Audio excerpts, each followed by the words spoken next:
روایت نمبر حدیث شریف نمبر 364 364 عن خلاد بن السائب الأنصاري رضي الله عنه أن رسول الله صلى الله عليه وآله وسلم كان إذا دعا جعل باطن كفيه إلى وجهه. خلاد بن سائب، ان کے بارے میں لکھے، نام ہے ان کا خلاد بن سائب،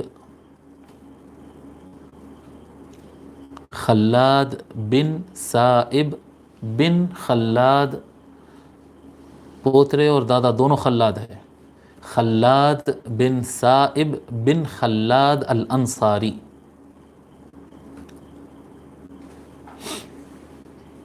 الخزرجی، یہ بھی لکھا قبیلے کا نام ان کے، خلاد بن سائب بن خلاد الانصاری الخزرجی.